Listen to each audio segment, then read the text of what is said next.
ജോയലിൻ്റെ പുസ്തകം 1-ാം അധ്യായം 1 മുതൽ 20 വരെയുള്ള വാക്യങ്ങൾ.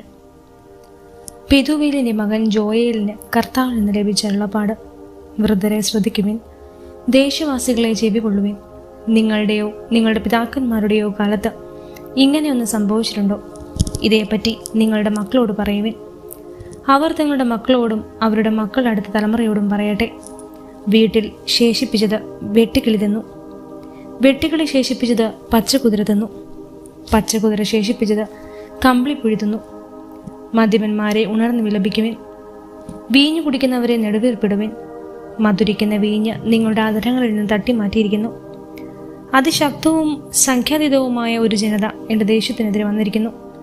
അതിൻ്റെ പല്ല് സിംഹത്തിൻ്റെതുപോലെയും ദംഷ്ട്രകൾ സിംഹിയുടേതുപോലെയുമാണ്. അതിൻ്റെ മുന്തിരി ചെടികളെ നശിപ്പിച്ചു, അത്യവൃക്ഷങ്ങളെ ഒടിച്ചു തകർത്തു. അതിൻ്റെ തൊലി ഉരിഞ്ഞ് ശാഖകൾ വെളുപ്പിച്ചു. തൻ്റെ യൗവനത്തിലെ ഭർത്താവിനെ ചൊല്ലി ചാക്കുടുത്ത് ലഭിക്കുന്ന കന്യകയെപ്പോലെ പ്രലപിക്കുവിൻ. ധാന്യബലിയും പാനീയബലിയും കർത്താവിൻ്റെ ഭവനത്തിൽ നിന്ന് നീക്കം ചെയ്യപ്പെട്ടിരിക്കുന്നു. കർത്താവിന് ശുശ്രൂഷകരായ പുരോഹിതന്മാർ വിലപിക്കുന്നു. വയലുകൾ ശൂന്യമാക്കപ്പെട്ടിരിക്കുന്നു, ഭൂമി വിലപിക്കുന്നു. ധാന്യം നശിച്ചു, വീഞ്ഞില്ലാതായി, എണ്ണ വറ്റിപ്പോയി. നിലമൊഴുകുന്നവരെ പരിഭ്രമിക്കുവിൻ, മുന്തിരിത്തോട്ടക്കാരെ പ്രലപിക്കുവിൻ. ഗോതമ്പിനെയും ബാർലിയെയും ചൊല്ലിത്തന്നെ, കാരണം വയലിലെ വിളവുകൾ നശിച്ചിരിക്കുന്നു. മുന്തിരിവള്ളിയും അത്യവൃക്ഷവും വാടിപ്പോകുന്നു. മാതളവും ഈന്തപ്പനയും ആപ്പിളും ഉൾപ്പെടെ വയലിലെ എല്ലാ വൃക്ഷങ്ങളും ഉണങ്ങിപ്പോയിരിക്കുന്നു. മനുഷ്യമക്കളിൽ നിന്ന് ആനന്ദം പോയി മറഞ്ഞു. പുരോഹിതന്മാരെ ചാക്കുടുത്ത് വിലപിക്കുവിൻ, ബലിപീഠ ശുശ്രൂഷകരെ വിലപിക്കുവിൻ. എൻ്റെ ദൈവത്തിൻ്റെ സേവകരെ അകത്ത് ചെന്ന് ചാക്കുടുത്ത് രാത്രി കഴിക്കുവിൻ. ധാന്യബലിയും പാനീയബലിയും നിങ്ങളുടെ ദൈവത്തിൻ്റെ ആലയത്തിൽ അർപ്പിക്കപ്പെടുന്നില്ല. ഉപവാസം പ്രഖ്യാപിക്കുകയും മഹാസഭ വിളിച്ചുകൂട്ടുകയും ചെയ്യുവിൻ. ശ്രേഷ്ഠന്മാരെയും ദേശവാസികളെയും നിങ്ങളുടെ ദൈവമായ കർത്താവിൻ്റെ ആലയത്തിൽ ഒരുമിച്ച് കൂട്ടുവിൻ. കർത്താവിനോട് പ്രാർത്ഥിക്കുവിൻ. കർത്താവിൻ്റെ ദിനം സമീപിച്ചിരിക്കുന്നു. ആ ദിനം, ആ കഷ്ടം, സർവശക്തിയിൽ നിന്നുള്ള സംഹാരമായി അത് വരുന്നു. നമ്മുടെ കൺമുമ്പിൽ നിന്ന് ഭക്ഷണവും നമ്മുടെ ദൈവത്തിൻ്റെ ആലയത്തിൽ നിന്ന് ആഹ്ലാദത്തിമിർപ്പും അപ്രത്യക്ഷമായിരിക്കുന്നു. വിത്ത് കട്ടകൾക്കിടയിൽ അമർന്നു പോയിരിക്കുന്നു. സംഭരണശാലകളും പത്തായങ്ങളും ശൂന്യമായിരിക്കുന്നു. ധാന്യം ഇല്ലാതായിരിക്കുന്നു. മൃഗങ്ങൾ ഞരങ്ങുന്നു. മേച്ചിൽ സ്ഥലമില്ലാതെ കന്നുകാലികൾ വലയുന്നു. ആട്ടിൻപറ്റങ്ങൾ നശിക്കുന്നു. കർത്താവെ, ഞാൻ അങ്ങയോട് നിലവിളിക്കുന്നു. വിജനപ്രദേശങ്ങളിലെ പുൽപ്പുറങ്ങളെ അഗ്നി വിഴുങ്ങിയിരിക്കുന്നു. വയലിലെ മരങ്ങളെല്ലാം കത്തി നശിച്ചു. വനാന്തരങ്ങളിലെ അരുവികൾ വറ്റിപ്പോവുകയും പുൽപ്പുറങ്ങൾ അഗ്നിക്കിരയാവുകയും ചെയ്തതിനാൽ വന്യമൃഗങ്ങളും അവിടുത്തെ നോക്കിക്കഴിയുന്നു. ജോയലിൻ്റെ പുസ്തകം 2-ാം അധ്യായം 1 മുതൽ 32 വരെയുള്ള വാക്യങ്ങൾ. സിയോനിൽ കാഹളമോതുവിൻ, എൻ്റെ വിശുദ്ധഗിരിയിൽ പെരുമ്പറ മുഴക്കുവിൻ.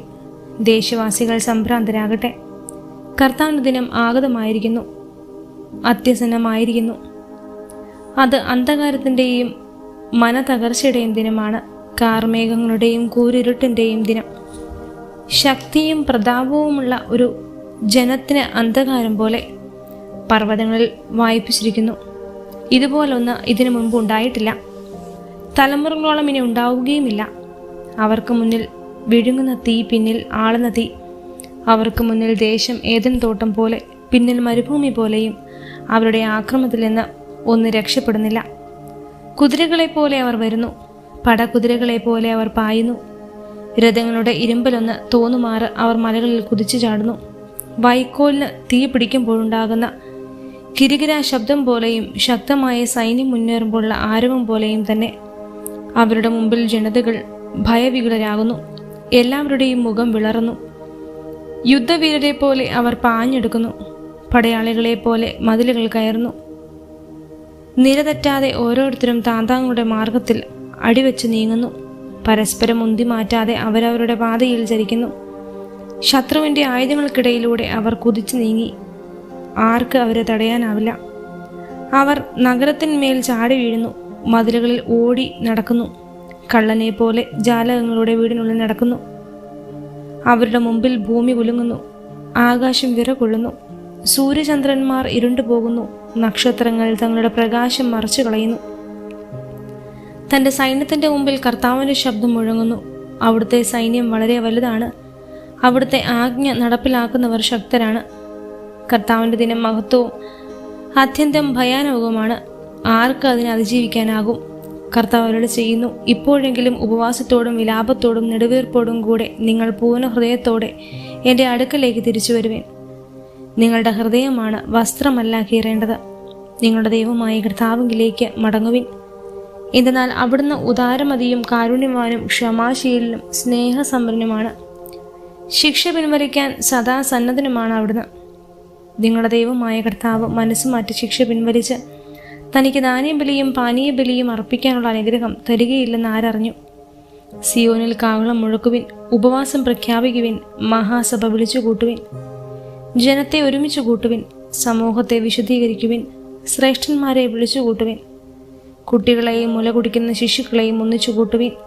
മണവാളൻ തൻ്റെ മണവറയും മണവാട്ടി തൻ്റെ ഉറക്കറയും വിട്ട് പുറത്തു വരട്ടെ. കർത്താവിൻ്റെ ശുശ്രൂഷകരായ പുരോഹിതന്മാർ ഭൂമുഖത്തിനും ബലിപീഠത്തിനും മധ്യേ നിന്ന് കരഞ്ഞുകൊണ്ട് പ്രാർത്ഥിക്കട്ടെ. കർത്താവെ, അങ്ങയുടെ ജനത്തെ ശിക്ഷിക്കരുതേ. ജനതകളുടെ ഇടയിൽ പഴമൊഴിയും പരിഹാസപാത്രവുമാകാതെ അങ്ങയുടെ അവകാശത്തെ സംരക്ഷിക്കണമേ. എവിടെയാണ് അവരുടെ ദൈവം എന്ന് ജനതകൾ ചോദിക്കാൻ ഇടവരുന്നതിന്? അപ്പോൾ കർത്താവ് തൻ്റെ ദേശത്തെ പ്രതി ഹസഹിഷ്ണുവാവുകയും തൻ്റെ ജനത്തോട് കാരുണ്യം കാണിക്കുകയും ചെയ്തു. കർത്താവ് തൻ്റെ ജനത്തിന് ഉത്തരമരുളി, ഇതാ ഞാൻ നിങ്ങൾക്ക് ധാന്യവും വീഞ്ഞും എണ്ണയും തരുന്നു. നിങ്ങൾ സംതൃപ്തരാകും. ജനതകളിടയിൽ ഇനി നിങ്ങളെ ഞാൻ പരിഹാസപാത്രമാക്കുകയില്ല. വടക്ക് നിന്നുള്ള ശത്രുവിനെ ഞാൻ നിങ്ങളുടെ അടുത്തേക്ക് ആട്ടിപ്പായിക്കും. വരണ്ട വിജനമായ ദേശത്തേക്ക് അവനെ ഞാൻ തുരത്തും. അവൻ്റെ സൈന്യത്തിൻ്റെ മുൻനിരകൾ കിഴക്കൻ കാട്ടിൽ പിൻനിരയെ പടിഞ്ഞാറൻ കടലിലും ആഴ്ത്തും. തൻ്റെ ഗർവ് നിറഞ്ഞ ചെയ്തികൾ നിമിത്തം അവൻ ദുർഗന്ധം വമിക്കും. ദേശമേ, ഭയപ്പെടേണ്ട, ആഹ്ലാദിച്ചാനന്ദിക്കുക. കർത്താവ് വൻ കാര്യങ്ങൾ ചെയ്തിരിക്കുന്നു. വയലിലെ മൃഗങ്ങളെ പേടിക്കേണ്ട. മേച്ചിൽപ്പുറങ്ങൾ പച്ച പിടിച്ചിരിക്കുന്നു. വൃക്ഷങ്ങൾ ഫലം ചൂടുന്നു. അത്തിമരവും മുന്തിരിവള്ളിയും ഫലങ്ങൾ സമൃദ്ധമായി നൽകുന്നു. സിയോൻ മക്കളെ, ആനന്ദിക്കുവിൻ. നിങ്ങളുടെ ദൈവമായ കർത്താവിൽ സന്തോഷിക്കുവിൻ. അവിടെ നിങ്ങൾക്ക് യഥാകാലം ആവശ്യാനുസൃതം ശരത്കാല വൃഷ്ടി നൽകും. പഴയതുപോലെ അവിടുന്ന് നിങ്ങൾക്ക് ശരത്കാല വൃഷ്ടിയും വസന്തകാല വൃഷ്ടിയും സമൃദ്ധമായി ചെയ്തു തരും. മെതികളങ്ങളിൽ ധാന്യം നിറയും. ചക്കകളിൽ വീഞ്ഞും എണ്ണയും കവിഞ്ഞൊഴുകും.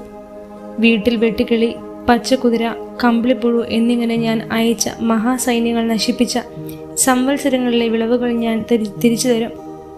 നിങ്ങൾ സമൃദ്ധമായി ഭക്ഷിച്ച് സംതൃപ്തിയടയും. നിങ്ങൾക്ക് വേണ്ടി അത്ഭുതങ്ങൾ പ്രവർത്തിച്ച നിങ്ങളുടെ ദൈവമായ കർത്താവിൻ്റെ നാമത്തെ സ്തുതിക്കുകയും ചെയ്യും. എൻ്റെ ജനത്തിന് ഇനി ഒരിക്കലും ലജ്ജിക്കേണ്ടി വരികയില്ല. ഞാൻ ഇസ്രായേലിൻ്റെ മധ്യേ ഉണ്ടെന്നും കർത്താവായ ഞാനാണ് നിങ്ങളുടെ ദൈവമെന്നും ഞാനല്ലാതെ മറ്റൊരു ദൈവം ഇല്ലെന്നും അപ്പോൾ നിങ്ങൾ അറിയും. എൻ്റെ ജനത്തിന് ഇനി ഒരിക്കലും ലജ്ജിക്കേണ്ടി വരികയില്ല. അന്നിങ്ങനെ സംഭവിക്കും. എല്ലാവരുടെയും മേൽ എൻ്റെ ആത്മാവിനെ ഞാൻ വർഷിക്കും. നിങ്ങളുടെ പുത്രന്മാരും പുത്രിമാരും പ്രവചിക്കും. നിങ്ങളുടെ വൃദ്ധന്മാർ സ്വപ്നങ്ങൾ കാണും. യുവാക്കൾക്ക് ദർശനങ്ങളുണ്ടാകും. ആ നാളുകളിൽ എൻ്റെ ദാസന്മാരുടെയും ദാസിമാരുടെയും മേൽ എൻ്റെ ആത്മാവിനെ ഞാൻ വർഷിക്കും. ആകാശത്തിലും ഭൂമിയിലും ഞാൻ അത്ഭുതകരമായ അടയാളങ്ങൾ കാണിക്കും. രക്തവും അഗ്നിയും ധൂമപടലവും. കർത്താവിൻ്റെ മഹത്വം ഭയാനകവുമായ ദിനം ആഗതമാകുന്നതിന് മുമ്പ് സൂര്യൻ അന്ധകാരമായും ചന്ദ്രൻ രക്തമായും മാറും. കർത്താവിൻ്റെ നാമം വിളിച്ചപേക്ഷിക്കുന്നവർ രക്ഷ പ്രാപിക്കും. കർത്താവ് അരുളി ചെയ്യുന്നത് പോലെ സിയോൻ പർവ്വതത്തിലും ജെറുസലേമിലും രക്ഷപ്പെടുന്നവരുണ്ടാകും. കർത്താവ് വിളിക്കുന്നവർ അതിജീവിക്കും. ജോയേൽ 3 അധ്യായം 1 മുതൽ 21 വരെയുള്ള വാക്യങ്ങൾ. ആ നാളുകളിൽ ഞാൻ യൂദയായുടെയും ജെറുസലേമിൻ്റെയും ഭാഗധേയം നിർണയിക്കുന്ന നാളുകളിൽ ഞാൻ എല്ലാ ജനതകളുടെയും ഒരുമിച്ച് കൂട്ടുകയും യഹോഷാഫാത്തിൻ്റെ താഴ്വരയിലേക്ക് കൊണ്ടുവരികയും ചെയ്യും. എൻ്റെ ജനവും അവകാശവുമായി ഇസ്രായേലിനെ പ്രതി ഞാൻ അവരെ അവിടെ വെച്ച് വധിക്കും. എന്തെന്നാൽ അവർ എൻ്റെ ജനത്തെ ജനതകളിടയിൽ ചിതറിക്കുകയും എൻ്റെ ദേശം വിഭജിച്ചെടുക്കുകയും ചെയ്തു. എൻ്റെ ജനത്തിനു വേണ്ടി അവർ നറുക്കിട്ടു. ഒരു വേശ്യയ്ക്ക് വേണ്ടി ഒരു ബാലനെയും കുടിക്കാൻ വീഞ്ഞിനു വേണ്ടി ബാലികയെയും അവർ വിറ്റു. ടയർ, സീദോൻ, സകല ഫിലിസ്ത്യ പ്രദേശങ്ങളെ, നിങ്ങൾക്ക് എന്നോട് എന്ത് ചെയ്യാൻ കഴിയും? എന്നോട് പ്രതികാരം ചെയ്യാനാണോ നിങ്ങളുടെ ഭാവം? എങ്കിൽ നിങ്ങളുടെ പ്രതികാരം നിങ്ങളുടെ തന്നെ തലയിൽ വേഗം ഞൊടിയിടയിൽ ഞാൻ പതിപ്പിക്കും. എന്തെന്നാൽ നിങ്ങൾ എൻ്റെ വെള്ളിയും സ്വർണവും അനർഘനിധികളും നിങ്ങളുടെ ക്ഷേത്രങ്ങളിലേക്ക് കൊണ്ടുപോയി. നിങ്ങൾ യൂദയയിലെയും ജെറുസലേമിലെയും ജനത്തെ അവരുടെ അതിർത്തിയിൽ നിന്ന് അകറ്റിയവർക്ക് വിറ്റു. നിങ്ങൾ അവരെ വിറ്റ സ്ഥലത്ത് നിന്ന് തന്നെ ഞാൻ അവരെ ഇളക്കിവിടുകയും നിങ്ങളുടെ പ്രവൃത്തികൾക്ക് നിങ്ങളുടെ തന്നെ തലയിൽ പകരം വീട്ടുകയും ചെയ്യും. ഞാൻ നിങ്ങളുടെ പുത്രന്മാരെയും പുത്രിമാരെയും യൂദയായുടെ സന്തതികൾക്ക് വിൽക്കും. യൂദാ സന്തതികൾ അവരെ വിദൂരത്തുള്ള സഭയർക്ക് വിൽക്കും. കർത്താവ് അരുളി ചെയ്തിരിക്കുന്നു. ജനതകളുടെ ഇടയിൽ വിളംബരം ചെയ്യുവിൻ, യുദ്ധത്തിനൊരുങ്ങുവിൻ, ശക്തന്മാരെ ഉണർത്തുവിൻ, സകല യോദ്ധാക്കളും ഒരുമിച്ച് ചേർന്ന് മുന്നേറട്ടെ. നിങ്ങളുടെ കൊഴുവാളയെയും വാകത്തി കുന്തമായും രൂപാന്തരപ്പെടുത്തുവിൻ.